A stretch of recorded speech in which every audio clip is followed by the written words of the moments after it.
I'm making a video here which may be of interest to some of the photography enthusiasts out there. Well, it's Thanksgiving weekend and we had some family members gathering together here, and one of the things that we decided to do while we were together is to dismantle my father's old dark room.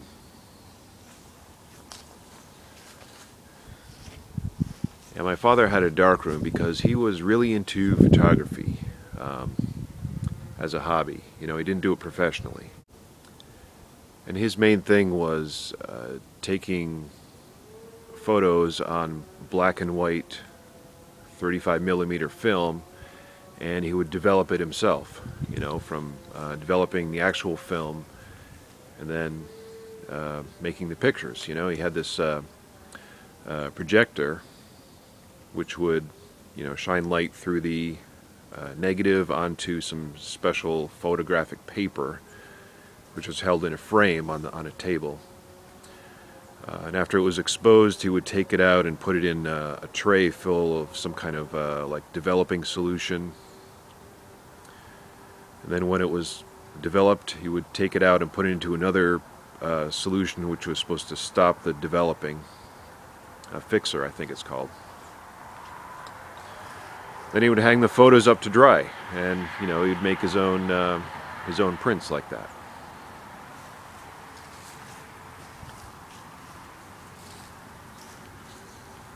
And I guess he was active in some clubs related to photography back in like the 50s and 60s. Anyway, my dad's still around. You know, he's 95 years old this year, but he doesn't really do hobbies anymore. So nobody had really been in this dark room. It was in the basement of the house, and nobody had really been down there in probably 15-20 years. But we're trying to clean out the basement, and we took a look down there, and some animals had gotten into the dark room, like squirrels, chipmunks, mice, things like that. There were nests, and a lot of things were chewed up and ruined. So I mean, that was, you know, it's kind of sad to see this stuff go to waste like that. But so that was a little project for this weekend, was to get some of that stuff thrown out or discarded or salvaged if it's something that we wanted to keep. So just thought I'd make a video to show you some of the stuff that I found in my dad's dark room. Well, this is the projector. I think I said he only worked with black and white, not with color. But this thing was sitting on a table. And the frame, you would take a frame like this, put it under here and put the paper in here, then expose it. Let's see, I think there was some kind of, I mean, I've got some stuff. I think it was probably something like this, which would fit in here. You'd close it up, and there's a big lamp up here which would shine the light down and expose the paper. I guess this thing is adjustable. That's the brand name, Du Jour Versatile Professional.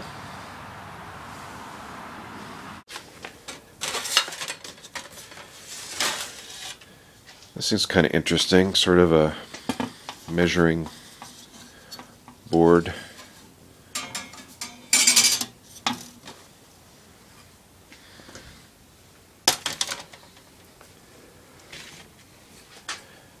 Some kind of cast iron roller. I'm not sure what that was for. And this, which would, I guess, clamp onto things. You know, maybe that was like a flash for an old style camera.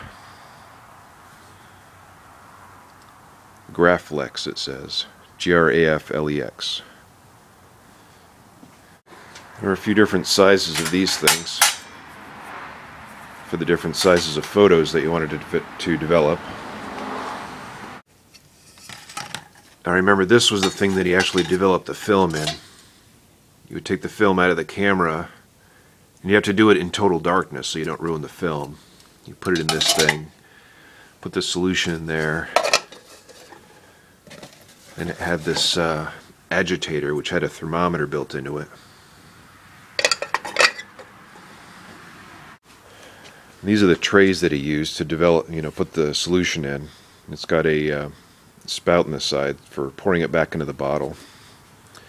These things are, I don't know, really heavy-duty plastic. It says hard rubber on there.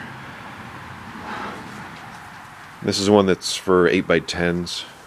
You had these really big ones for like poster-sized prints. Not sure what this is.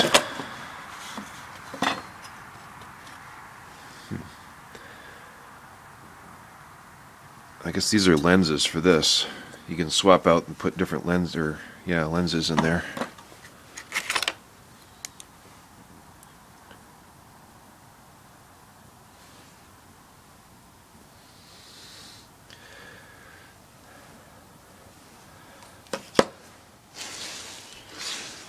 Let's see, I don't know what's in there now. It's like a red filter. Oh, there's actually no lens, so I guess you have to use one of these.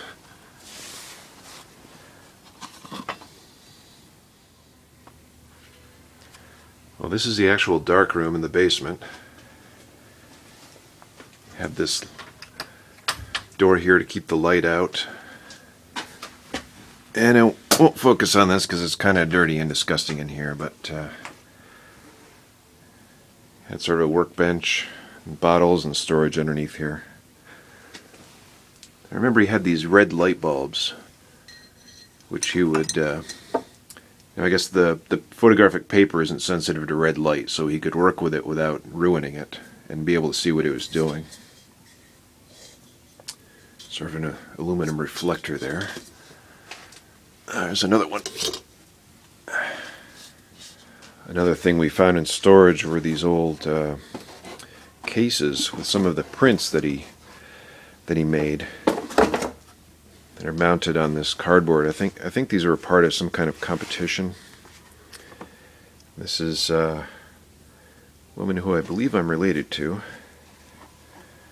If you look on the back, here's the Schenectady Photographic Society logo. I guess this print was done in 1954. Here's I'll flip through a few of these.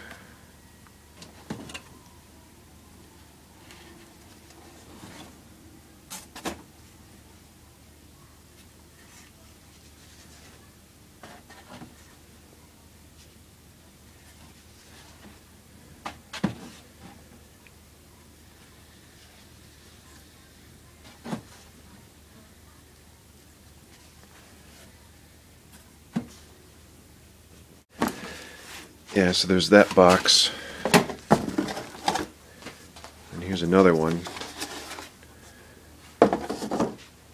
which I think has photos of some young ladies that he took photos of.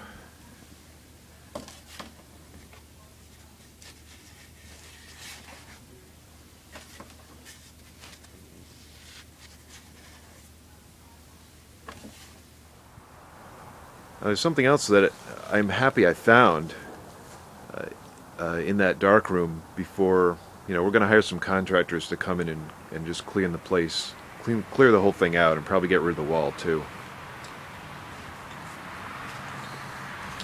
But up in the top near the rafters where my dad probably would have hidden something that he didn't want his kids to get a hold of, I found this. A couple of little film containers, and I opened these up and they actually have some negatives in here. There's 3 rolls. And this one says Germany 1951 on the bottom, and it's mostly photos of men in uniform running around on ships in Germany. So I know my dad was in the army. and I believe he was stationed in Germany during the Korean War. And this one, just from looking at the negative, it looks like it's a holiday when my dad took a trip with two women who I don't know who they are, but it looks like they were in New York City, because one of the scenes, it's a scene which kind of looks like Times Square, you know, back in the early 50s. So I want to develop those. Find somebody somewhere who can develop black and white photos. Since I know I'm not going to get that old projector working, so I'd rather just take them to someone that knows what they're doing. So that's it. Hope you enjoyed this. Thanks for watching, and see you next time.